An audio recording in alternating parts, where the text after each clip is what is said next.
This is the plaintiff, Dottie Veal.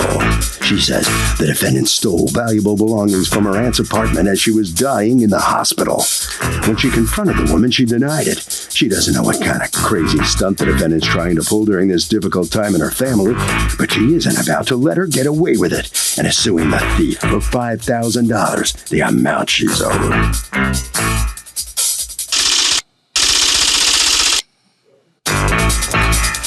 This is the defendant, Patricia Ward. She says the plaintiff's aunt lived in her 4-unit apartment building for 14 years, and they were close friends. When the woman passed suddenly, the plaintiff called and demanded the keys to her apartment. She wasn't her tenant, and she had no obligation to turn the keys over to her, so she didn't. She has no idea why this woman's making these false claims against her. Certainly did nothing wrong and owes her zilch. She's accused of being cruel-hearted.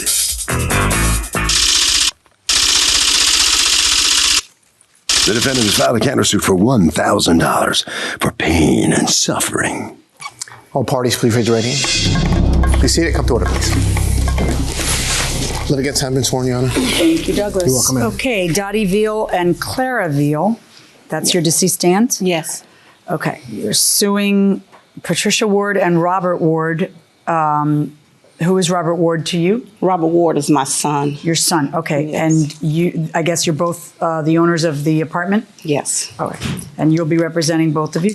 Yes. For $5,000, $4,000 and some change in lost property, and the rest of it in pain and suffering. You have a counterclaim against her for $1,000 for pain and suffering. Let's hear from you first. What's going on? How you doing, Your Honor? Okay, my aunt came to stay with me in August, approximately the end of the year. The family knew she had pancreatic cancer. I'm so sorry. And she wanted to, thank you, she wanted to take care of herself as long as she could. So it was already arranged that when she got sick, she would come and I would be her hospice and take care of her. In August? In August. Okay. But she lived, they said she had 6 months, but she lived a year and maybe a few months over. So she had plenty of time and she just wanted to be in her house for as long as she could. Okay, when she called me and she said she could no longer take care of herself, I knew what that meant. So I went and picked her up. And she had informed me then that her son had came out to stay with her. And he was there with her, but... Except for that she was on Section 8, right? Yes. Okay, so he was the one who was in the apartment then? Well, she was there, but he had came to take care of her with the... Miss Pat had said it was okay. Okay, but are we talking about once she moved in with you or before? No, she put him out before she moved out. And that's when... Who out? My aunt put her son out. Okay, all right. That's when she asked Miss Pat to change the lock just in case he had keys. Okay, all that's while she's still living in the apartment? No, with me. Oh, she's living with you? Right. Okay, so she's living with you from August until the date of her death. Right. But she still has the apartment that Section 8 is paying for. And was paying for. All right. While she was at my house, like the first week or so, she had a minor heart attack. And then she said, well, I don't think I'll be able to go back to my apartment. So when she had the heart attack, I called Miss Pat and said she's in the hospital. For some reason, Miss Pat goes up to the hospital. Had you ever talked to Miss Pat before? No. Oh, so she didn't know you from a hole in the wall? No. What did you say to her on the phone? I said my aunt won't be able to live in the house. She knew my aunt had pancreatic cancer too. So she knew of me. Like I knew of her, but we never... How did she know of you? I think my aunt, you know... But you don't know? No, I'm not sure. But she, when I talked to her, she was kind of hostile. Okay. And I'm like, how was she hostile? She was like kind of nasty, like, well, why you calling me? I'm like, excuse me? Okay, and she wanted to speak to your aunt directly? And she went to the hospital and did it. To do so, okay. Yes. So when I went down there... When you went to the hospital, what did you go there for? To find out if she was coming back? No, I went to the hospital to visit her. Okay. How long did she live there? 14 years. Okay. I'm sorry, wait a second. I'm sorry. Did you live there as well in the same building? No. Okay. And were you kind of close to her? Very close. How come? Because she had been in my building 14 years. She was like a mother to me. I would take her to the doctor. I would take her to her chemo. I would take her, to the store. If she needed money, I would give it to her because she really didn't have anything. She didn't have a couch to sit on. I bought a couch and had it delivered to her place. When I bought me a bedroom set, I gave it to her. She had nothing, and she was saying that her people wouldn't do anything for her. So it was like my mother was deceased, and she took me as a daughter, and I just took to her. I loved her. So now you get a call from her saying that, she's in the hospital. She's not going back. You go to visit Clara. I got a call from Clara saying that she was in the hospital. Oh. And I went and visited Clara. And what happened? Clara told me that she was going to come back. She said she didn't want to stay with Dottie. She said the last time that she stayed with Dottie, she said Dottie had her living in a basement with no bathroom. She said she had to urinate in a jar. And she said, these are things that happen. And she said, I don't want to stay there. This is what she told me. And so she told me to change the locks. She said, I will be back when I get better. And I was taking her to chemo. I was taking her to all her blood work. I was taking her to radiation, everything. And she spoke to a detective, Ostrowski. Did she ever come back, by the way? No, she didn't. This was in September. She died in October. Okay, what day did she die? She died October 27th. In the hospital? Yes. And she left in September. I have proof right here, a police report. She left the end of August. That he spoke to her on the phone, September the 16th.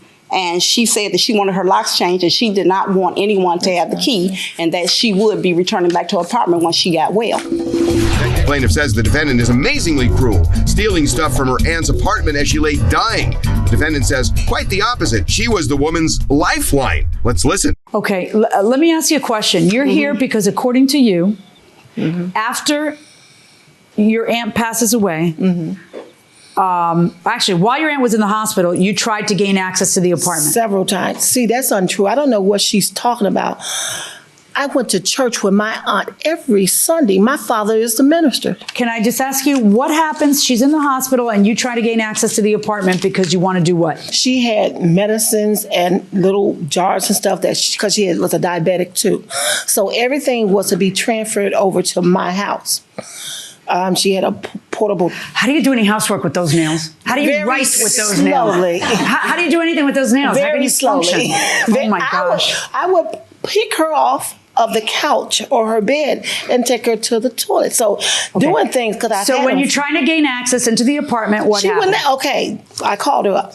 She gives the key to the lady next door, Miss Briggs. She had the neighbor open the door. So I went in and I got her boxes, her medicine, her walker, her cane, all sorts of stuff. And while I was in there, I'm like, okay, if I had been thinking then, I would just got a truck and move stuff out.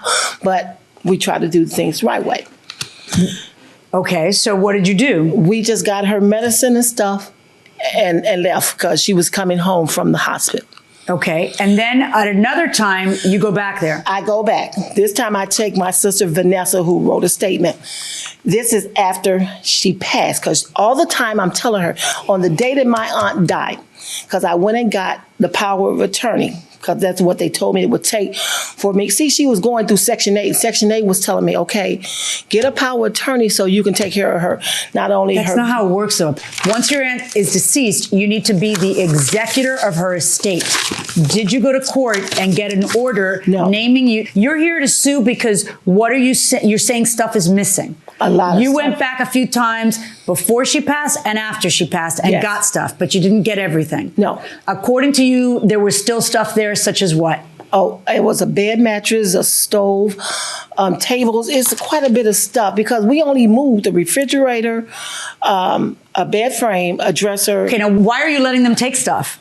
I mean, people just descend and start taking stuff. Like it can't work that way. They need to, whoever comes to get her stuff has to have not a power of attorney, but it has to be named the executor of her estate. I mean, such as the estate is. I know, Your Honor. She had 2 sons, but her sons were like on drugs. And I spoke to one of them, and he said all he wanted was the televisions. And he said, let her do it. So, and I also have pictures of how they left the apartment. Let me see the pictures.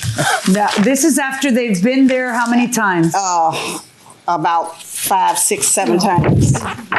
And this is how they left the apartment. Who's they, by the way? Who had been there 5, 6, 7 times? Dottie, her husband, her daughters, her sister, her son. They were just coming in and out, in and out, in and out. And then after so long, I just said, forget it. I never did hear from anyone.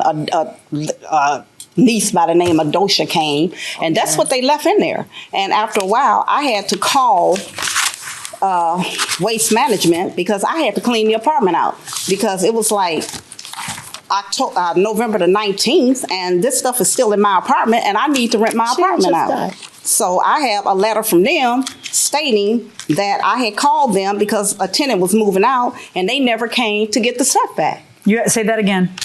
From Waste Management, the garbage disposal people, and they came and picked up everything, and I had to pay extra for them to remove this trash. Well, what are you saying? That somebody called them to come and pick up? No, I called them to come and pick it up because they never did come back. That is what they left. When did you show me when you finally called Waste Management to come pick up stuff? Your Honor. And then you had to pay extra to get rid of the stuff? Yes, I had to pay extra. And you're suing because according to you, there was valuable things in what she threw out? You see what's left in there, don't I do see what's left in there. Garbage. Yes. Okay, so what valuable, how are you going to prove that there was something valuable? She has pictures of nothing valuable. It's just kind of She had a china cabinet that she had in the family for almost 30 years. Well, with all the visits to that place, if that china cabinet was so valuable, is this it? Is that the china cabinet? I can't see. I'll send that over there. What did you do with the china cabinet? Dosha, her niece, had said she was coming to get it. She never came to get it. The china cabinet had a broken glass in it. No, it didn't. She said she didn't want it. I threw it out. Then she's running around telling everybody in the neighborhood that I did not give her anything. Her aunt didn't have anything. I don't know anybody in the neighborhood. I gave it to her. Welcome back to the People's Court. Harvey Levin here. You know, this happens a lot. Does money make people bad? Absolutely. I think money and material things really revolve around everybody's lives. And as a survival skill, I think that they feel the more money, the more power. But I guess that's the question. Does it make them unethical? Not necessarily. I think everyone's human, but sometimes it lets it get to their head a little bit. Does money make people do bad things? Yeah, I think just because they've never had that much money before, that they kind of get... Especially when they inherit it. Yeah, you get greedy in a sense where you just want the money all to yourself. Got your point. Going inside the courtroom. You're suing for pain and suffering. Yes. Have you described your pain and suffering? Is that what you're talking about? Because these aren't real pain and suffering claims. Well, they're like how the other person annoyed you. Okay, but I want to ask you something. Yes, ma'am. You've already answered the question I asked you, which is, now that your aunt is deceased, did you ever go to a court of law to get... And the answer is no. No. Okay. Let me tell you why. And I don't know that you would over the kinds of things I'm seeing in the picture. It's not a lot. Because that's not everything. Okay, and that's fine. You can come back when you have the authority to sue for this stuff. This isn't your stuff. This is your aunt's stuff. Okay? And until you're an executor of her estate, you don't have a right to tell somebody, pay me $5,000 for things that were in there. You don't have receipts for the stuff that was there. You don't have proof the stuff was in there. But more importantly, you don't have standing under the eyes of the law. Standing is what gives you the right to come to court to say, hey, that's mine.